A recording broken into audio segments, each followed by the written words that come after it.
Hello friends, നമുക്ക് ഇന്ന് 2023-24 sample question paper നോക്കാം. ഇതിൽ ഇലക്ട്രിസിറ്റി എന്ന ചാപ്റ്ററിലെ ക്വസ്റ്റ്യൻസ് നമുക്ക് സെലക്ട് ചെയ്തിട്ട് ചെയ്യാം. Okay, a piece of wire of resistance R is cut into 3 equal parts. These parts are then connected in parallel. If the equivalent resistance of this parallel combination is R1, what is the value of the ratio R1 is to R? Okay, അപ്പോൾ നമുക്കൊരു length ഉള്ള wire ഉണ്ട്, അതിൻ്റെ resistance R ആണ്, അതിനെ 3 equal parts ആയിട്ട് cut ചെയ്യാണ്.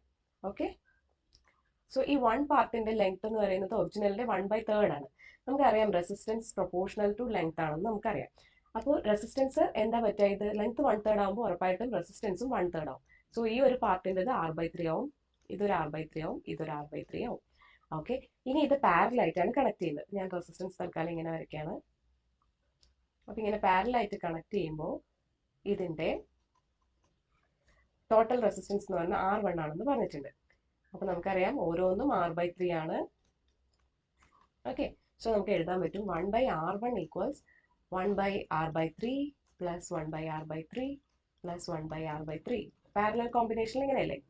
അപ്പോൾ R/3 എന്ന് പറഞ്ഞാൽ അതിന്റെ റെസിപ്രോക്കൽ വന്നുകൊണ്ട് 3/R plus 3/R plus 3/R. So 3 times 3/R 9/R എന്നാണ് വന്നിരിക്കുന്നത്. 1/R1. സോ R1 എന്തായിരിക്കും? R/9 ആയിരിക്കും. ഓക്കെ, നമുക്ക് R1 ഈസ് ടു R അല്ലേ കണ്ടുപിടിക്കേണ്ടത്, അതായത് R1/R ആണ് കണ്ടുപിടിക്കേണ്ടത്. R1/R എന്ന് പറയുന്നത് 1/9 ആണ്. So R1 is to R, 1 is to 9. ഇതാണ് അതിന്റെ answer. Okay,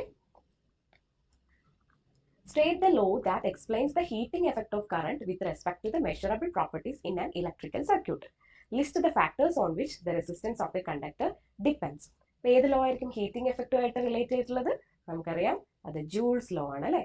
The law that explains the heating effect of current in an electric circuit is Joule's law, which states that the heat produced in a conductor is directly proportional to the square of the current, resistance of the conductor, and time for which the current flows.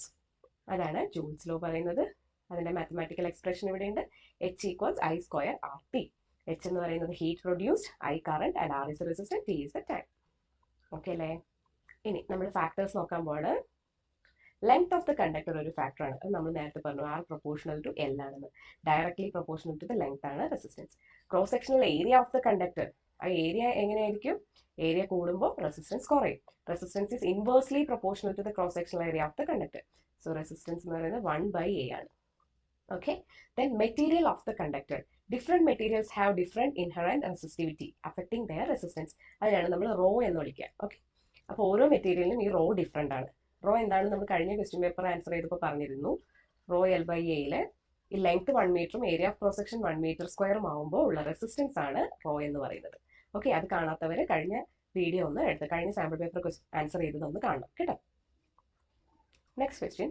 Ananya responded to the question, why do electrical appliances with metallic bodies are connected to the mains through a 3-pin plug, whereas an electric bulb can be connected with a 2-pin plug?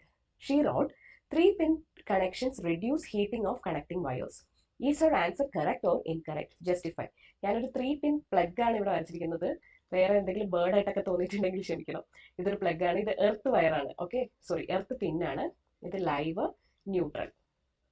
Okay, അപ്പോൾ എർത്തിങ്ങിന്റെ പിന്നെ കുറച്ച് length ഉള്ളതും thickness ഉള്ളതുമാണ്. അതിന്റെ കാരണം എന്താണ്? Thickness കൂടുമ്പോൾ എന്താ സംഭവിക്കുക? റെസിസ്റ്റൻസ് കുറയുന്നുണ്ട്. റെസിസ്റ്റൻസ് കുറയുമ്പോൾ അത് കറണ്ടിന് ഒരു ഈസി പാത്താണ്. ഓക്കെ, അപ്പോൾ എക്സസ് ആയിട്ട് വരുന്ന കറണ്ട് ഉണ്ടെങ്കിൽ പെട്ടെന്ന് എന്തെങ്കിലും ഒരു എമർജൻസി വരുമ്പോൾ ഈ ഇലക്ട്രോൺസ് വേഗം എർത്തിലേക്ക് എത്താൻ വേണ്ടിയിട്ടാണ് എർത്തിന്റെ പിന്നെ കുറച്ച് തിക്കായിട്ട് കൊടുത്തിരിക്കുന്നത്.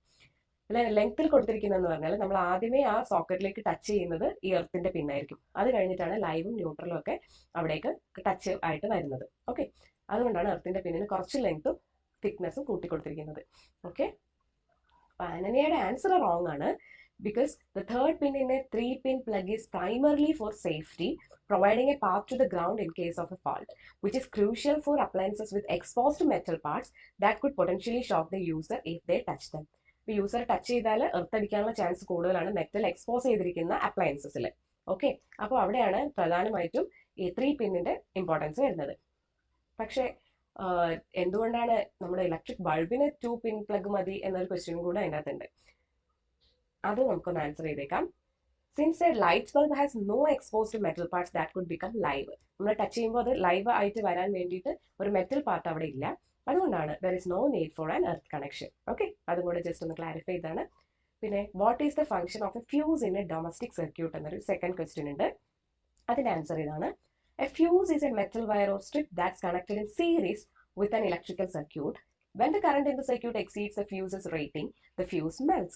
This breaks the circuit and prevents excessive current from the flowing through it.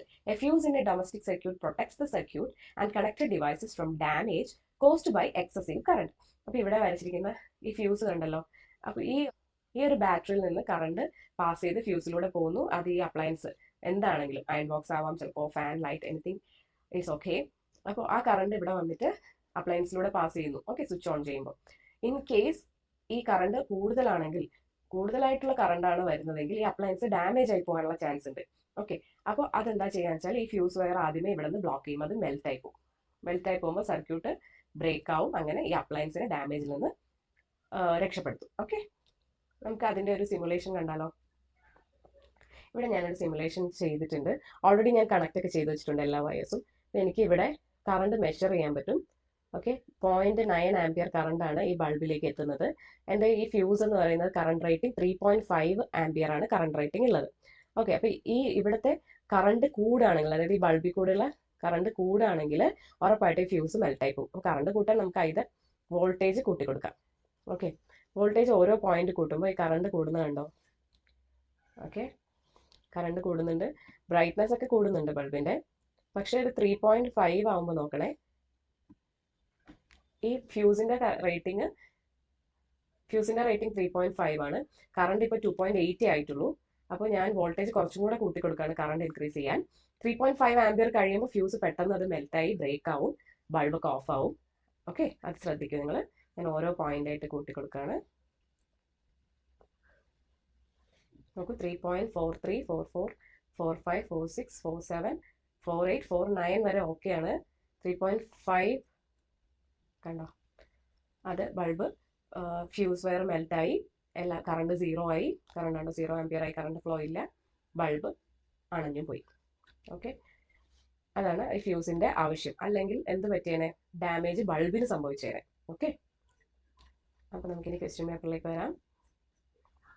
Vinita and Ahmed demonstrated a circuit that operates the two headlights and the two side lights of a car in their school exhibition. Based on their demonstrated circuit, answer the following questions. First question, state what happens when switch A is connected to, first question, position 2. So ഇവിടെ കാണാം A എന്ന് പറയുന്നത് position 2-ൽ connect ചെയ്താൽ എന്താ സംഭവിക്കുക, current ഇതാ ഇവിടെ നിന്ന് 12 വോൾട്ട് ബാറ്ററിയിൽ നിന്ന് കറണ്ട് ഫ്ലോ ചെയ്യുന്നുണ്ട്, ഇതിൽ കൂടെ ഫ്ലോ ചെയ്യും, ഉറപ്പായിട്ടും ഇങ്ങനെ ഫ്ലോ ചെയ്ത് ഇങ്ങനെ പോകും. ഓക്കെ, ഇവര് ആ സർക്യൂട്ടിൽ വരില്ല. അപ്പോൾ 12 ഓം ബൾബ് മാത്രമാണ്, 12 ohm bulbs will be on. Only 12 ohm bulb മാത്രമേ ഓൺ ആവുള്ളൂ.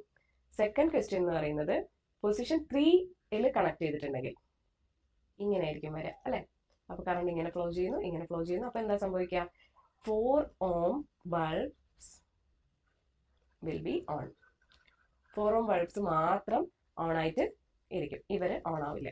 കണക്ഷൻ ഇങ്ങോട്ടാണ് വന്നത്, അതാണ് സംഭവിക്കുന്നത്. ഓക്കെ, ഇനി second question, find the potential difference across each lamp when lit. ഇപ്പോൾ ഈ 4 ഓമിലൂടെയാണ് കറണ്ട് പാസ് ചെയ്യുന്നതെങ്കിൽ നോക്കൂ, 12 വോൾട്ട് ആണ് വരുന്നത്. ഈ 4 ഓമും പാരലലി ആണ് കണക്ഷൻ വന്നിരിക്കുന്നത്. അപ്പോൾ സെക്കൻഡ് ക്വസ്റ്റ്യൻ്റെ ആൻസർ 12 വോൾട്ട് തന്നെയാണ്. 4 ഓമിനും 12 വോൾട്ട് കിട്ടും, ഈ 4 ഓമിനും 12 വോൾട്ട് കിട്ടും. ഇൻ കേസ് ഈ പൊസിഷൻ 2 ആണ് കണക്ഷനിലുള്ളതെങ്കിൽ 12 ഓം ബൾബിനും 12 വോൾട്ട് തന്നെയാണ് കിട്ടുക. അപ്പോൾ പൊസിഷൻ 2-ൽ കണക്ട് ചെയ്താൽ കറണ്ട് ഇങ്ങനെ പാസ് ചെയ്യുന്നുണ്ട്, ഇവിടേക്ക് സ്പ്ലിറ്റ് ചെയ്ത് വരുന്നുണ്ട്. 12 ഓമും ഈ രണ്ട് 12 ഓം ബൾബുകളും പാരലൽ ആയതുകൊണ്ട് അവർക്കും 12 വോൾട്ട് തന്നെയാണ് കിട്ടുക. ആൻസർ 12 വോൾട്ട് ആണ്. Okay, calculate current in each 12 ohm lamp when lit. Okay, 12 ഓമിന് 2 ലാമ്പ് ഉണ്ടെങ്കിലും രണ്ടെണ്ണത്തിനും ഒരേ വോൾട്ടേജ് ആണ് കിട്ടുക, 12 വോൾട്ട് ആണ് കിട്ടുക. അപ്പോൾ തേർഡ് ക്വസ്റ്റ്യൻ്റെ എ ഓപ്ഷൻ്റെ ആൻസർ കറണ്ട് ആണ് കണ്ടുപിടിക്കേണ്ടത് അല്ലേ.